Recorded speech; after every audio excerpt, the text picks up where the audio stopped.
Bienvenidas y bienvenidos a otro podcast de Círculo Psicológico Online.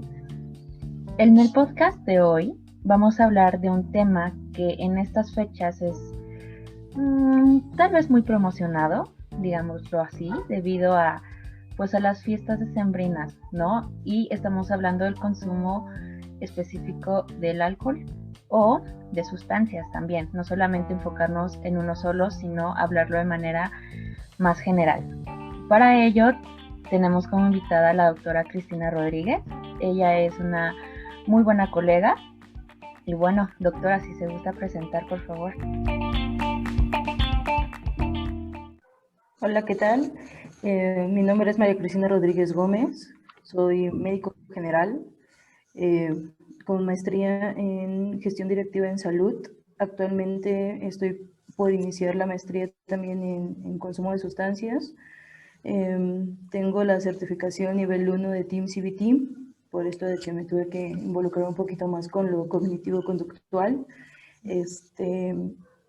Actualmente estoy como responsable de unidad en CAPA Centro Nueva Vida Ixtapaluca, Soquiapan. Y pues es un gusto, muchísimas gracias por invitarme, Majo, Ana, Fer, es un placer estar con ustedes. Bueno, inicio yo con la primera pregunta. Muchísimas gracias primero que nada por haber aceptado esta invitación.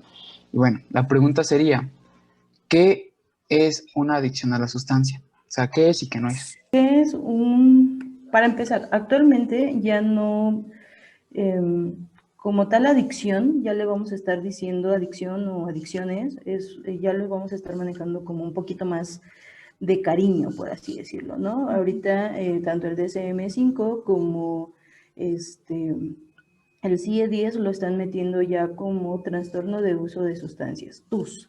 Entonces ya en cualquier bibliografía van a empezar a escuchar o a ver un poquito más eso, ¿no?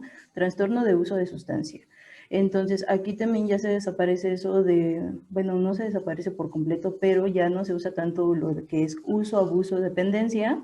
Sí, son términos que todavía no se pueden, digamos, echar al olvido o dejar mucho de lado en esto del trastorno de uso de sustancias. Pero como tal la terminología va a empezar a cambiar o ha empezado a cambiar un poco, ¿no? Entonces, como tal, adicción, según la OMS, por ejemplo, es una enfermedad física y psicoemocional que se crea de una dependencia o necesidad hacia una sustancia, actividad o relación. Aquí también el DSM-5 se está involucrando demasiado en lo que es en las áreas del cerebro que afecta. Entonces, en un ratito no se extrañen que algún trastorno alimenticio llegue a estar involucrado aquí, o por DSM-5 lo van a clasificar para acá. Por ejemplo, la ludopatía, por el área del cerebro que está afectada, también ya la metieron aquí en trastorno de uso de sustancias, ¿vale? Entonces, aquí como las palabras claves para una adicción sería más bien una enfermedad física y psicoemocional que crea una dependencia o necesidad hacia una sustancia, actividad o relación. Con esto que menciona, ¿cómo se ha visto afectada las personas debido al confinamiento? ¿Qué tanto se ha incrementado este consumo? En el caso de nuestra población, es que se ha visto como esa afección en diferentes rubros, porque están los pacientes, en el caso de los consumidores de sustancia, los cuales llevaban una terapia, llevaban cierto seguimiento, ¿no? Entonces ellos al dejar de asistir a las consultas presenciales y de pronto les poníamos las consultas vía telefónicas, vías Zoom, Meet, etcétera, de pronto como que decían ellos, es que no me siento con la misma confianza, no hay el mismo feeling que con el terapeuta ahí en vivo, ¿no? Entonces ellos empezaron ese grupito de personas dejaba de consumir o que ya había dejado de consumir, empezaron las recaídas, por ejemplo. Empezó el tema de las recaídas en este grupo de personas. Tuvimos hasta un incremento del, ¿qué les gusta? 5, 7% más o menos en nuestra población, solamente de Capa-Soquiapan, tuvimos este incremento, ¿no? Que pues si nos vamos al 5% de toda la población consumidora de cualquier sustancia de Ixtapaluca, por ejemplo, o sea, ya es un 5% más significativo. Y si nos vamos a ese mismo porcentaje, a lo mejor a nivel Estado de México, pues imagínense. Y si nos vamos a este porcentaje a nivel nacional, pues digo, no quiero decir que es como lo que se ha estado viendo en todos, porque seguramente las estadísticas cambiaron. Y otra de las cosas que fue muy buena, creo yo, es que se empezó a estudiar esta parte. O sea, se empezaron a hacer registros del consumo de sustancias durante el confinamiento, cosas que a lo mejor no habíamos podido concretar durante años atrás, o sea, sin confinamiento, ¿no? O sea, ¿qué tanto se incrementaba por año? O sea, sí existen las encuestas nacionales, pero como tal, el registro de ahorita yo creo que ha de andar más o menos en este aspecto. Ahora están los que eran consumidores, habían dejado de consumir y empezaron con recaídas, ¿no? O sea, ¿se vieron recaídas? Sí se vieron recaídas. Están las personas que no consumían, pero que alguien más les dijo, el cigarro te va a alivianar un poquito para esto del estrés, ¿no? Dejaste de hacer actividad física, empezaste con problemas gastrointestinales de tipo estreñimiento, el cigarro también te aliviana. Entonces ahí empezamos a hablar de que los mitos sobre el consumo, estamos hablando ahorita ya de tabaco, aumentaron un poco más, ¿no? Estamos hablando entonces de las personas que no consumían y empezaron algún tipo de consumo. Ahora, hablemos de las personas que tenían un consumo leve o moderado. Nos vamos un poquito más a lo leve, en donde veíamos que se consumían a lo mejor una copa a la semana y ahora no podían dormir si no se tomaban una copa de vino antes de dormir, por ejemplo, ¿no? Entonces, son las personas que consumían y aumentaron su consumo. Están las personas que, por otro lado, están las personas que tuvimos algún paciente en donde la misma situación de COVID los llevó a las recaídas. Estamos hablando de que este paciente, su red de apoyo principal o su personaje de apoyo máximo era su madre. Su madre enferma, muere por COVID y él se siente incluso culpable porque era el único que salía a trabajar. Él consiguió trabajo gracias a algún esfuerzo en común que tuvimos con algunas otras instituciones. Entonces, él dice, yo no hubiera conseguido trabajo porque así mi madre no hubiera muerto, ¿no? Entonces, él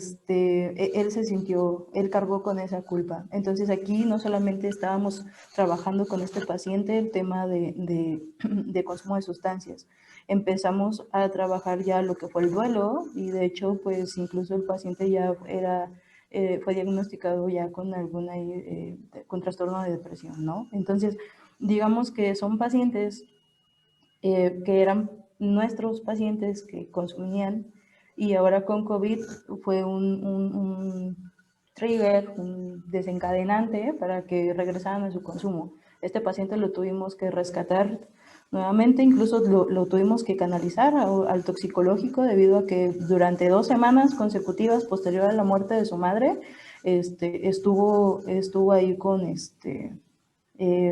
consumo de alcohol, ¿no? Y excesivo, lamentablemente, ¿no? Entonces, sabemos que, por ejemplo, ya regresando un poquito al tema de lo que es alcohol como tal, para este tipo, recordemos que existen las drogas legales e ilegales, ¿no? Entonces, las legales son las más fáciles de conseguir, en teoría, ¿no? Alcohol y tabaco. Entonces, alcohol y tabaco están a disposición de todo aquel que quiera, ¿no? Entonces, incluso en diferentes plataformas, Uber Eats, Didi, de volada, que es el que está en nuestra zona, si tú no quieres salir de tu casita, te llevan ahí tu alcohol, tu tabaco, ¿no? Entonces, el acceso a estas sustancias que en teoría, pues digamos que el confinamiento nos tenía que haber limitado un poco, ahí está presente, o sea, nosotros ahí lo tenemos, lamentablemente, ¿va? Entonces, ¿cómo ha influido COVID en consumo de sustancias? Demasiado, demasiado, demasiado, demasiado. Y no solamente, me atrevo a decir que no solamente las legales, sino también las ilegales, ¿no? Hay quienes venden, hacen hasta lo imposible para, no creo que no haya plataformas en donde puedan conseguirse ese tipo de cosas, ¿no? Entonces, también te las lleven a domicilio. Otra de las cosas que vimos mucho es que los papás hablan, doctor, doctora, psicólogo, ¿no? Psicóloga, mi hijo usa muchas plumas porque he visto que tiene muchas tapitas en su ventana y por ahí leí que eso quiere decir que está consumiendo. Oiga, ¿qué creen? Que me habló mi comadre, porque dice que su hijo no sale de su habitación más que para hacer del baño. Entonces, y lo ha notado últimamente muy nervioso, lo ha notado que no duerme, lo escucha a las 3, 4 de la mañana ahí con música, evita el contacto totalmente con sus papás, con sus abuelos, con todo el mundo. Si sale al baño, se sale por la parte de atrás. Han encontrado botellas ahí adentro de su cuarto con pipí, ¿no? ¿Qué cree que sea? O sea, muchas cositas que los papás, digamos, o papás que no sabían que sus hijos tenían algún tipo de consumo, también se han desencadenado tras la contingencia, ¿no? Ya papá en casa, mamá en casa, los hijos ahí, sin el acceso a la sustancia. Entonces empezaron muchos síndromes de abstinencia, en donde pues los chavos se ponían en una posición de yo voy a salir, y quiero salir y no me importa nada, no me importa, al fin y al cabo que dicen que el COVID a mí no me va a pegar, entonces ya, bye. Entonces, otra de las cosas que también nos dimos cuenta que los papás quizá no conocían también a sus hijos o que no estaban tan al pendiente de sus hijos y actualmente empezaron a ver que sí tenían conductas de algún otro tipo, ¿no? Entonces, eso también pasó, bueno, nos llegó a pasar aquí en el CAPA. En relación a la edad, el consumo actualmente se da a edad más temprana. Esto ya es homogéneo entre hombre y mujer. ¿A qué edad es lo menos que han tenido casos en CAPA, por ejemplo? ¿A qué edad se comienza con todo esto? Bueno, en la bibliografía encontramos que la etapa más vulnerable para el inicio del consumo es pubertad y adolescencia, ¿no? Entonces, los chicos que más nos llegan a CAPA son de 12 a 17 años, más o menos, esa es la edad. Tenemos un chiquitín de 9 años que llegó ahí por consumo de cannabis, y de hecho está un poquito complicado el caso de él. Por ejemplo, es un chiquillo que vive en una población muy alejada de lo que es el CAPA. Es una población que está muy pegada ya a lo que es Puebla. Y y el chaparro, de hecho ellos llegaron a vivir ahí porque la familia no es de ese poblado.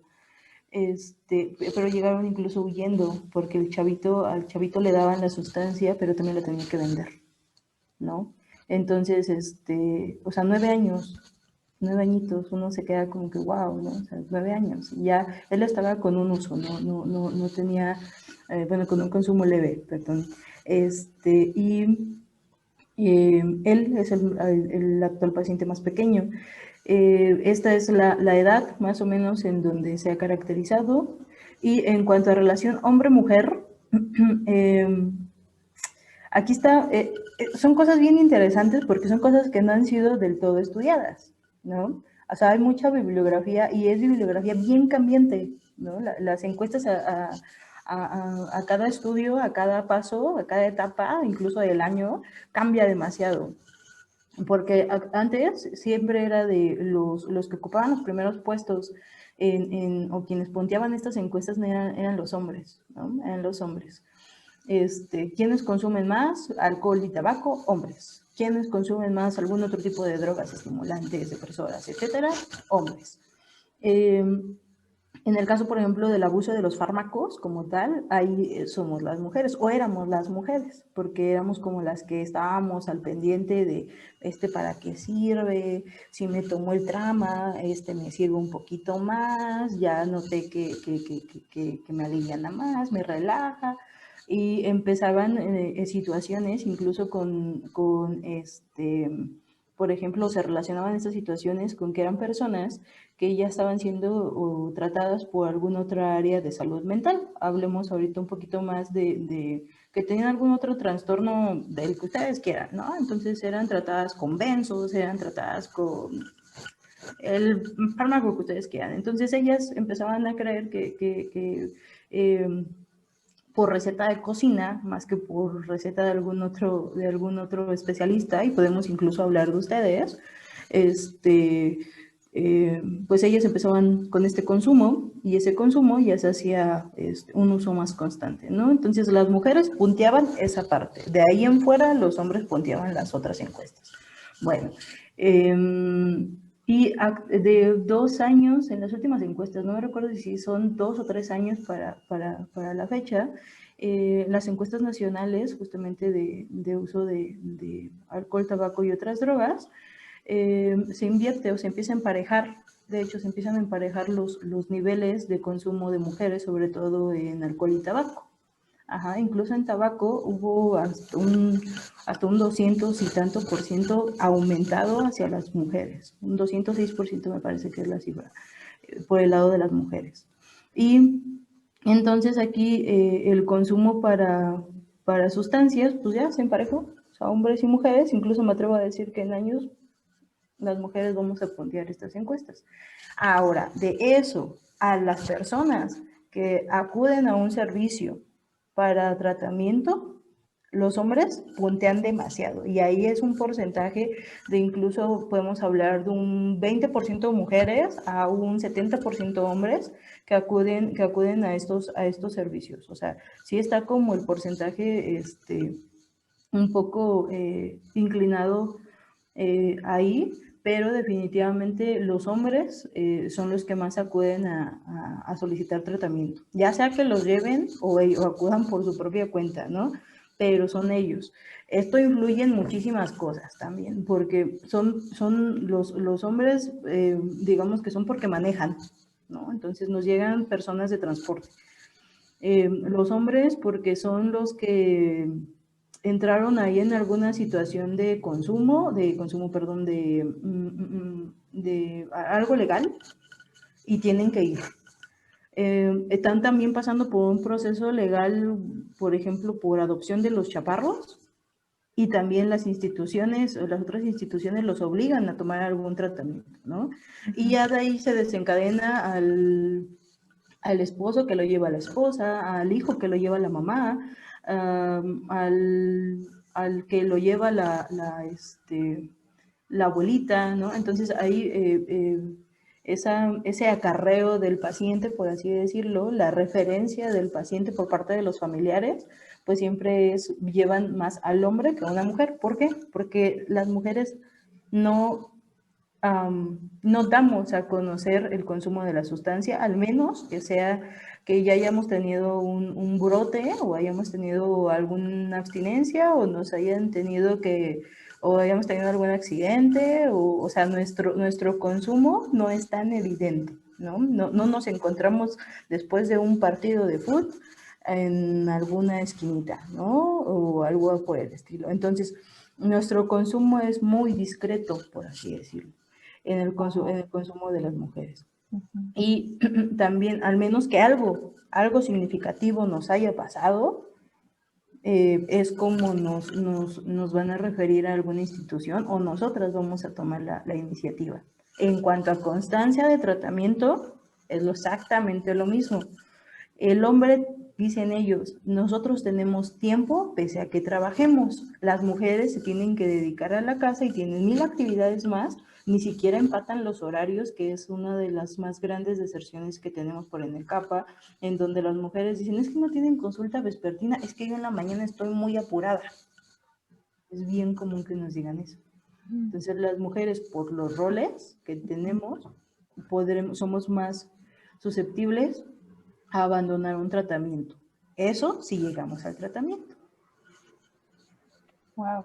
Y en ese caso, cambian como, no sé, por decirlo así, los síntomas entre hombres y mujeres. Lo pregunto por esta cuestión de que se ve más, en nosotras se ve más, ¿cómo dijo?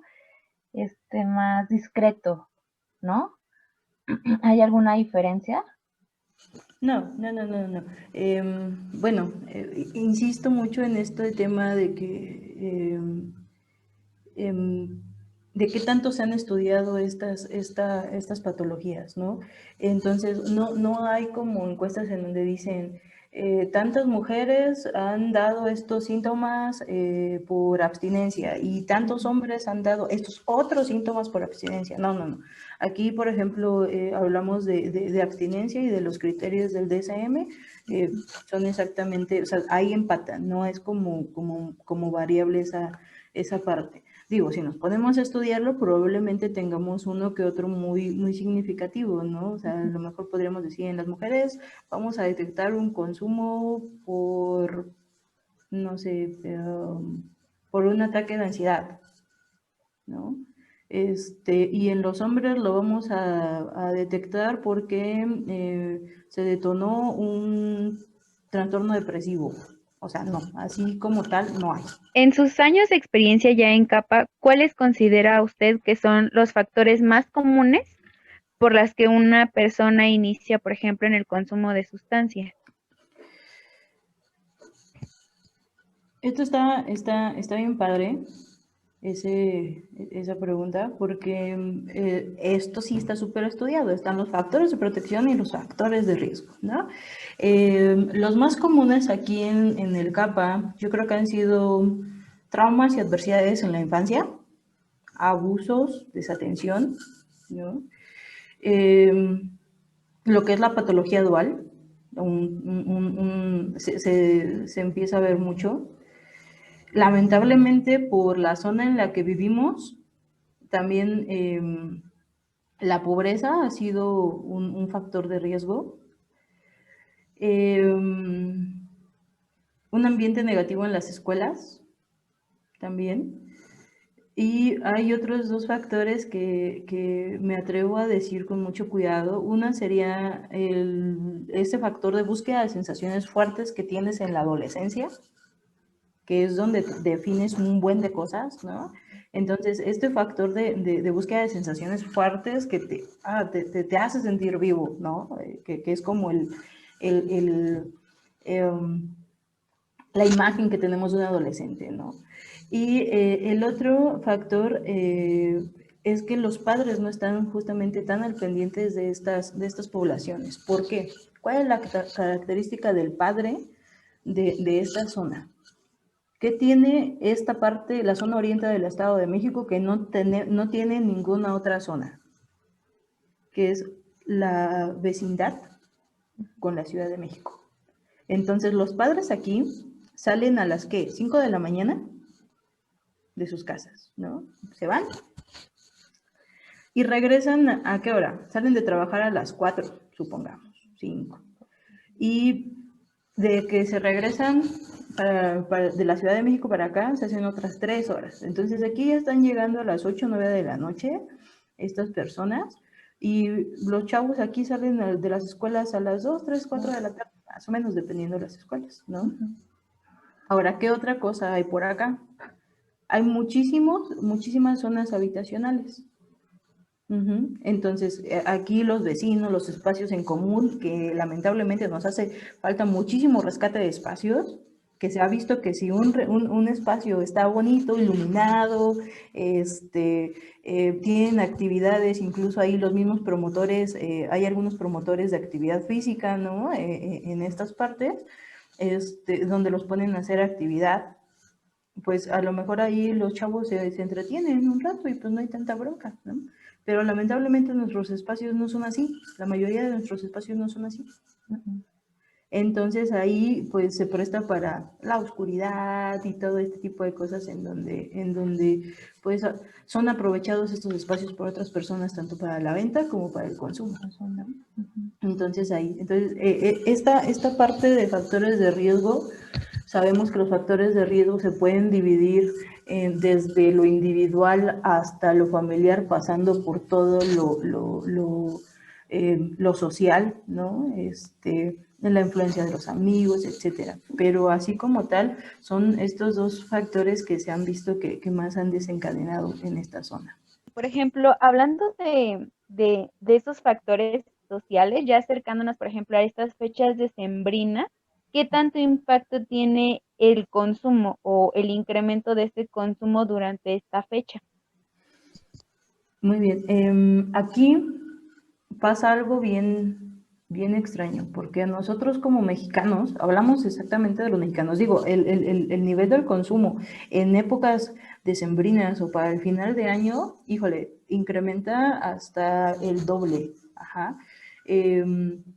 en ciertas sustancias, específicamente alcohol. Alcohol es lo que más se consume en estas épocas.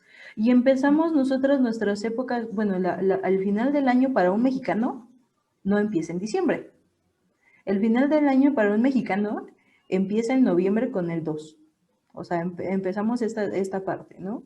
Digo, y si nos vamos un poquito más atrás, tenemos ahí algunas otras festividades que nos traemos ya desde septiembre, por ejemplo, ¿no? Que son como fechas bien delimitadas como para el consumo. Entonces, pero bueno, ya agarramos el famosísimo Guadalupe Reyes. El Guadalupe Reyes es lo que a todo mundo nos encanta escuchar incluso y nos pone de buenas. Es más, ahorita durante la contingencia, el escuchar Guadalupe Reyes para nosotros es ojalá ya estemos en semáforo verde, ¿no? Para ese tiempo. O sea, la verdad es algo que sí te atrae. Es una mercadotecnia muy marcada incluso para el mexicano, porque sí, nadie más empieza con el tema de la festividad guadalupana, por ejemplo. Entonces, 12 de diciembre es el arranque de todo esto, ¿no? Entonces, bueno, empezamos con el 12 de diciembre y después se vienen las posadas, después ya viene Navidad, después viene Año Nuevo, después viene Reyes, que es ahí donde termina esta festividad. Entonces, el aumento del consumo se ha demostrado que, por ejemplo, las bebidas alcohólicas aumentan de un 15 hasta un 17% durante estas épocas, ¿no? El informe sobre el consumo de las drogas en las Américas del año pasado demostraba que este aumento ha estado creciendo año con año. Entonces, bajo esta tendencia, empiezan también a incrementar muchos de los mitos sobre el alcohol, ¿no? En donde si yo consumo más de dos copas no pasa nada, es más, no te vayas a beber a otro lado, hijo, aquí en casa nosotros te enseñamos a beber, ¿no? La gente que bebe en exceso y no se emborracha es la más fregona porque pues aguanta mucho. A ese tipo de personas que aguantan mucho no les hace daño el alcohol, ¿no? Y lo más importante, y es como el parteaguas, porque aquí es donde muchas personas se dan cuenta que su consumo no era tan controlable como ellos lo pensaban, en donde las estadísticas de muertes en jóvenes y jóvenes adultos es lo que puntea, y es esta parte en donde dice uno, creo que ya la regué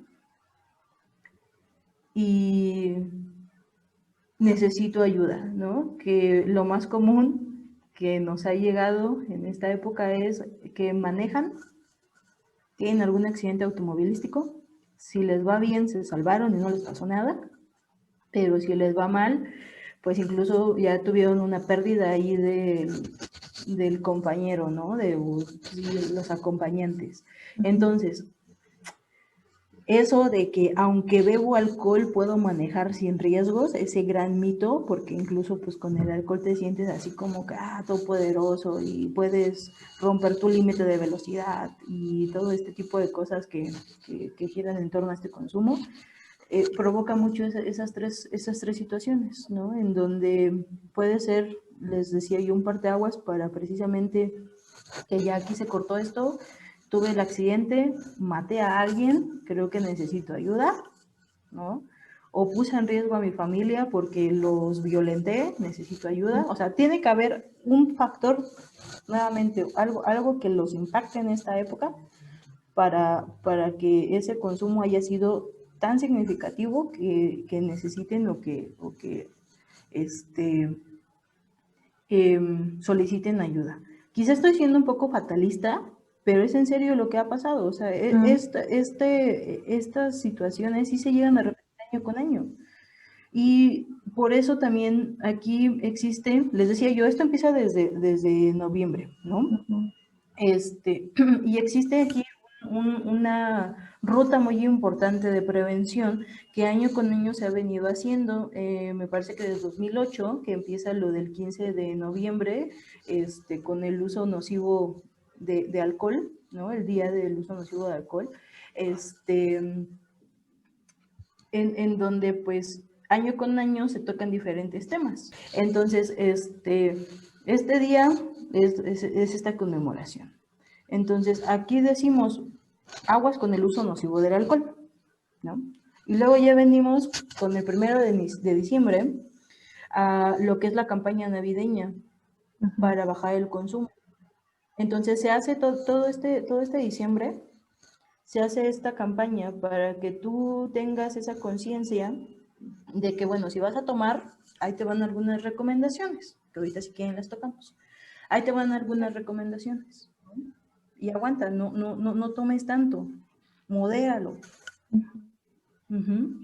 Y después en enero viene una campaña que se llama Compartiendo Esfuerzos, en donde en conjunto con la Organización de Alcohólicos Anónimos, nosotros a través de experiencias y a través de personas previamente capacitadas, empezamos a decirles a las demás personas, bueno, ¿tú crees que tienes un consumo excesivo, un consumo grave?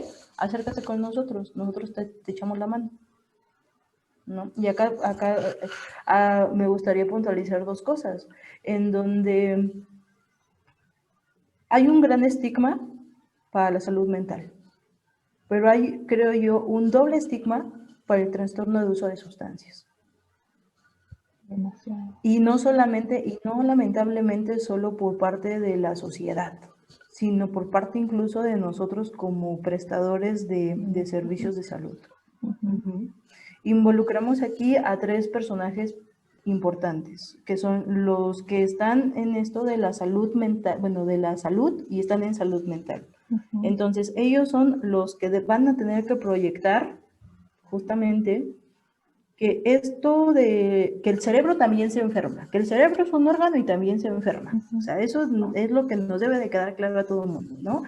No podemos decirle, me gustaría, y esto lo voy a compartir de alguno de mis maestros, me gustaría que le dijéramos al corazón que tiene una falla cardíaca, échale ganas, a ver si es cierto que sale, ¿no?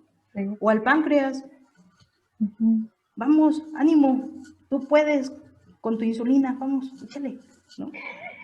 O sea, quisiera yo ver que a otros órganos les hiciéramos esos comentarios. O sea, no se puede. El cerebro es un órgano y también se enferma, punto, ¿no? Entonces, ese es como nuestra meta y nuestro objetivo como personajes de salud que tenemos a cargo esto de la salud mental. Están los personajes que están a cargo de la salud, que van a ser los primeros contendientes, en donde si yo tengo algún problema voy a ir a buscarlo, a esos médicos generales, a esas enfermeras, a esos, a los TAPS, ¿no? Que son las personas que andan ahí de casa en casa vacunando y dándote los medicamentos actualmente, ¿no? Entonces, esas personas, todas estas personas, ustedes como psicólogos, trabajadores sociales y demás promotores, son esas personas que deben de tener como cero estigma hacia la salud mental. Entonces somos este otro grupo de personas que si vamos a ser los primeros que van a acudir estas personas porque es más barato conseguir un médico general que conseguir un psiquiatra, ¿no? Desde eso, porque también influye demasiado. Y está la parte de nosotros como sociedad, en donde los otros dos grupos no están exentos de no estar en ese otro grupo, en donde tengan plena conciencia de que esto no es malo, ni que me fue poseído, ni porque tuve alguna otra situación, o sea, me enfermé, ¿no? Me enfermé y así como me dolió el riñón, me puede doler la cabeza, el cerebro, por así decirlo, ¿no? O sea, tenemos que ser conscientes de que conscientes de que a lo mejor esto ya no es normal. ¿Y quiénes nos enseñan a que esto ya no es normal? Todas esas personas tan valiosas que hacen una muy buena psicoeducación y hacen esta parte de promoción al 100%, esta promoción que impacta, esta promoción que contiene un diálogo y una comunicación efectiva, que creo que en muchos aspectos, incluso ahorita con esto del COVID, nos ha hecho muchísima falta, ¿no? Entonces, esta parte donde metemos a estos tres grupos de personas, durante esta carrera al final del año e inicio del otro, va a ser muy importante. Porque si a tu servicio de urgencias llega una persona, o más bien fueron a tirar a una persona, no puedes decir, aquí yo no veo este tipo de personas porque no cuento para cómo bajarles la borrachera, ¿no? O sea, eres médico, estás en un servicio de urgencias, puedes hacerlo, tienes lo más básico a lo mejor, y si no lo tienes, y si tú crees que esta persona necesita otra atención, pues también existen protocolos que te dicen trasládalo, ¿no? Pero no puedes decir, ay, no, ¿para qué me lo traes? Está bien borracho, está bien drogado, ¿no? O sea, ese tipo de cosas nosotros como personal de salud, y lo digo porque me pasó, lamentablemente me lo pasó y fue la primera vez que me sentí muy avergonzada de mi gremio. Nunca antes me había pasado, pero me sentí muy avergonzada porque nos pasó, lamentablemente. Entonces, no se pueden hacer ese tipo de cosas, ¿no? Entonces, un llamado para todas esas personas que estamos dentro de la salud y que no podemos estigmatizar a estas personas. O sea, ellas tampoco tienen la culpa, ¿no? Como muchas veces decimos, es que usted tiene la culpa. Entonces, para estas épocas nos deben o nos llena mucho este espíritu de que, bueno, nos vamos a reunir, el perdón, o sea, etcétera. Va a ser una época muy interesante. Ana, qué bueno que lo tocaste. Va a ser una época muy interesante porque imagínense el escenario. Es un escenario en donde venimos de un confinamiento, venimos de muchísimos golpes que ya nos dio COVID, ¿no? Venimos de lo que año con año venimos arrastrando. Hablamos un poco de ahí de los números, ¿no? O sea, si esto ha ido incrementando año con año y se ha visto esta situación, o sea, imagínense cómo se va a poner este año, en donde muchas de nuestras personas a las que íbamos a ver y que queríamos ver porque era final del año y toda la familia se iba a reunir, ya no van a estar, ¿no? Entonces, para inicio del 2021, todas las personas que estamos inmiscuidas en esta área de salud mental, vamos a tener una chamba como no tienen idea. Eso es mi pronóstico hasta ahorita. Y digo, a lo mejor es un pronóstico un tanto muy de Cristina, ¿no? Pero eso es como lo que se va a ver en comparación de otros años, ¿no? Y pues en este tema de justamente de que en esta época se incrementa, ¿sí? Se incrementa hasta el doble. ¿Qué sustancia es la que más se consume? Alcohol. Existen recomendaciones para moderar el uso, ¿sí? Hay un ABC, y que para posterior a esto, si alguien detectó que tiene un consumo grave, existen instituciones que los podemos ayudar, personas que los podemos ayudar, sí. Si hay las recomendaciones para el consumo, ¿esas cuáles serían? Bueno, si ya decidiste beber, tenemos aquí algunas recomendaciones, ¿no? La primera sería, consume alimentos antes o mientras ingieres alcohol.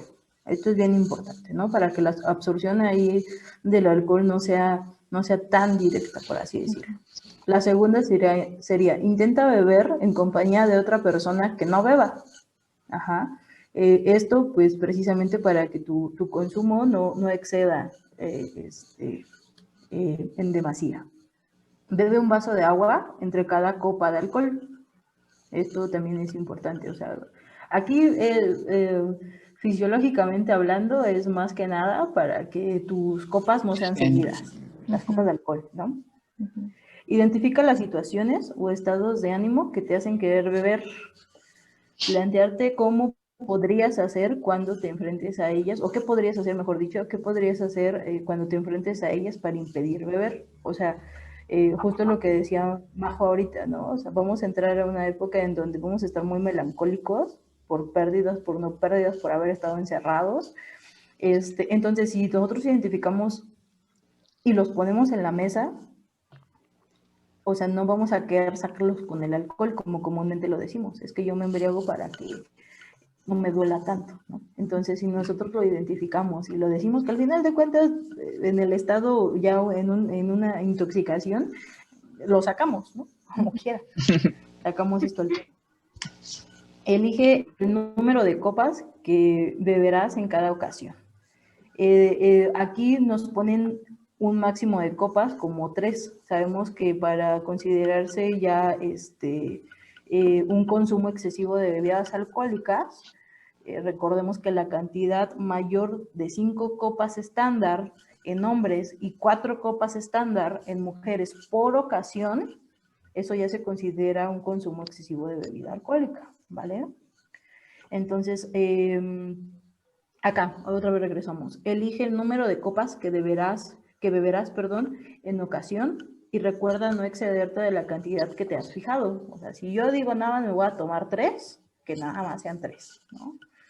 Que el compadre me dice échate otra, recuerda que tú ya te fijaste un número. Recompénsate con algo que no sea alcohol cada vez que seas capaz de resistir beber en exceso. ¿Vale? Entonces, ahí esas recomendaciones, yo se las había dado, por ejemplo, a mis sobrinos, ¿no? Y me decían, no manches, tía, es que la verdad hay algunas que no me van a servir, así de plano, ¿no? Y más cuando estoy rodeado de amigos. Entonces ahí ya entrábamos como en un círculo, ¿no? Porque sabemos que definitivamente si llega una botella de vino y llega una botella de tequila, se acaban esas 2 botellas más no sé cuántos six más, ¿no?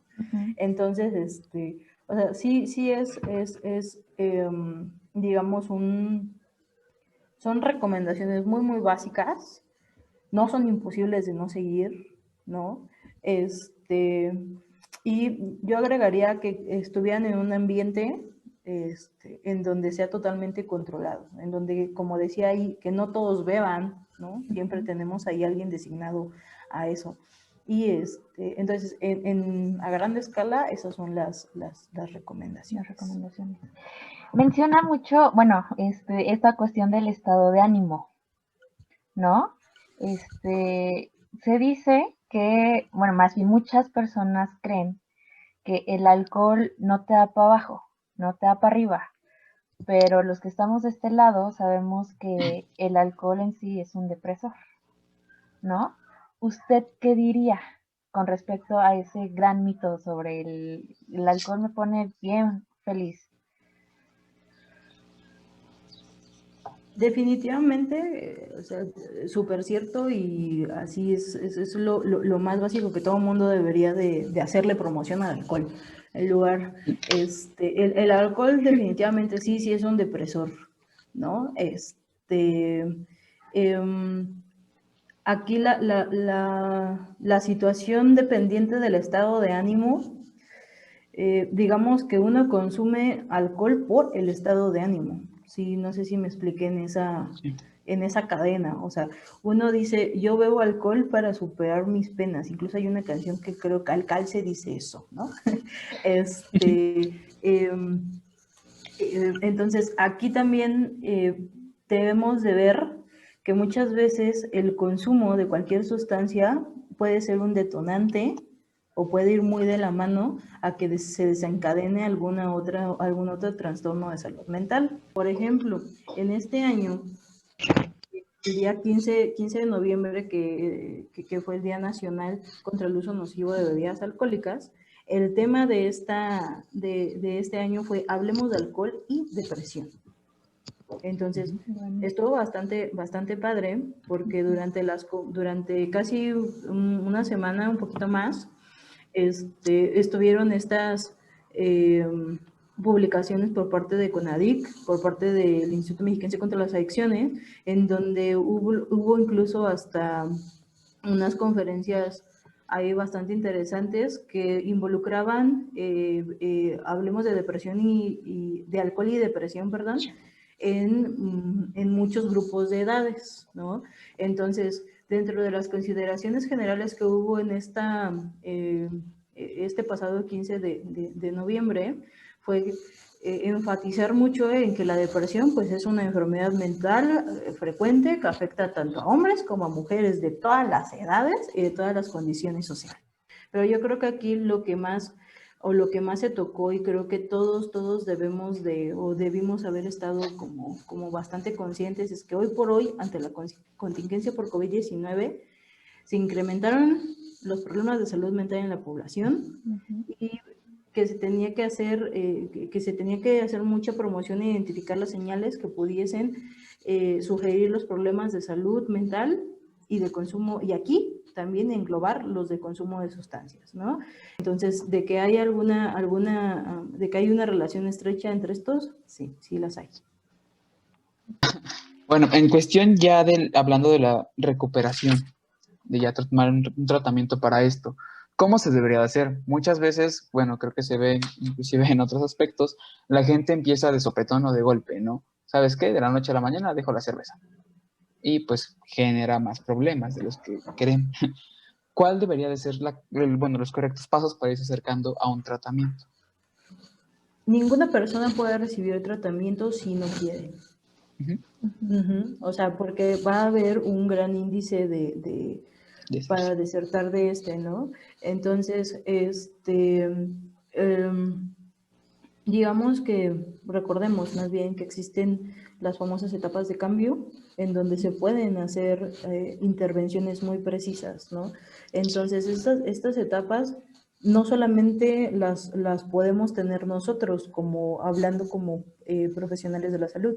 Estas etapas de cambio también las debemos de dar a conocer, por ejemplo, a los papás, por ejemplo, a los hijos, porque también están los casos en donde los hijos son los que hacen las intervenciones, para que un padre acuda a algún servicio, ¿no? Entonces, durante estas etapas de cambio, vale mucho la pena identificar cuando la persona está lista para recibir esa ayuda, que es lo importante, ¿no? O sea, cuando identificas tú que la persona está lista, quiere, tiene la voluntad, dicen algunos otros grupos, ¿no? Para recibir la ayuda, eso. Pero también cuando ya empiezan o se integran a los diferentes programas, porque es importante que todo el mundo sepa que existen programas muy específicos para cada uno de los trastornos de uso de sustancias que hay. Hay un programa, es como, voy a poner aquí un poco lo de la saga de Harry Potter, en donde la varita escoge a su mago, así. Cada programa va a escoger a su usuario, por así decirlo, ¿no?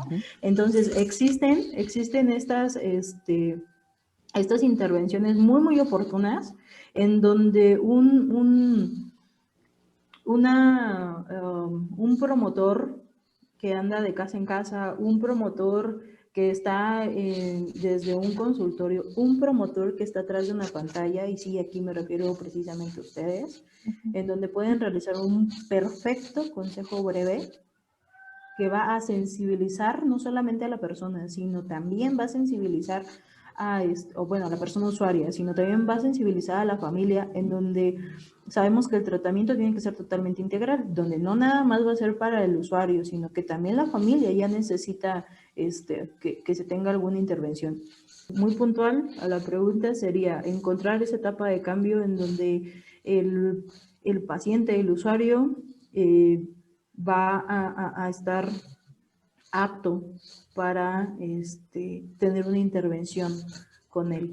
Entonces, eso lo va a llevar a que tomemos uno de estos programas o trabajemos uno de estos programas. La mayoría de los programas está bajo la corriente cognitivo-conductual, en donde básicamente tú empoderas al 100% a tu paciente, en donde manejamos la psicoeducación al 1000%, y en donde no solamente intervenimos con ellos, sino intervenimos con las familias y toda la red de apoyo, ¿no? Entonces, eso sería como en cuanto al tratamiento. Es muy rico, uno ve cosas muy positivas en los pacientes del día 1 al día X que se van, porque no todos tienen las mismas sesiones, eso es importante puntualizar, sí, ¿no? Que cada uno, o sea, aquí el tratamiento es totalmente individualizado, ¿no? Eso es muy importante. Y que incluso si en algún punto el paciente nosotros lo vemos que es 100% apto para recibir algún apoyo farmacológico, que no sea porque encontramos algún otro trastorno, sino porque por consumo de sustancia lo necesita, podemos también enviarlo a este apoyo farmacológico, este tratamiento farmacológico que sería totalmente complementario a lo que es la terapia. Y en la entrada de urgencias recibiendo a estos pacientes, ¿no? O sea, podías estar desde acá afuera tratando a todos los secundarios. Entonces, sí existen muchísimas instituciones que actualmente están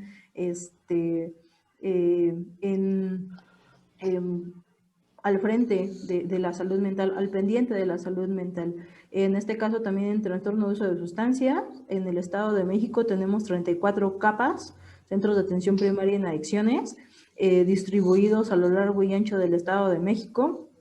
Entonces, existe un directorio telefónico, por si nos escuchan no solamente de acá de la zona oriente, sino de otros, en donde a través de la página oficial del Instituto Mexiquense contra las Adicciones, lo pueden copiar, Instituto Mexiquense contra las Adicciones, no le pongan IMCA porque sale algo de aceros, que nada que ver,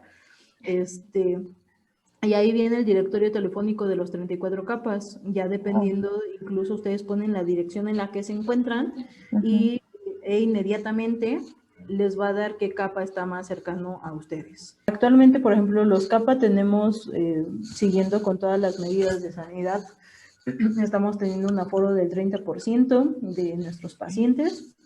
Entonces, estamos procurando que ningún paciente se encuentre en áreas comunes. Tenemos el triage, ¿no? O sea, para que tengan un ingreso seguro a esta unidad. Estamos haciendo los protocolos, todos los protocolos, para que ustedes lleguen con toda la confianza de que se les va a están en un lugar seguro, ¿no? Los psicólogos tienen todo su equipo de protección personal para la atención.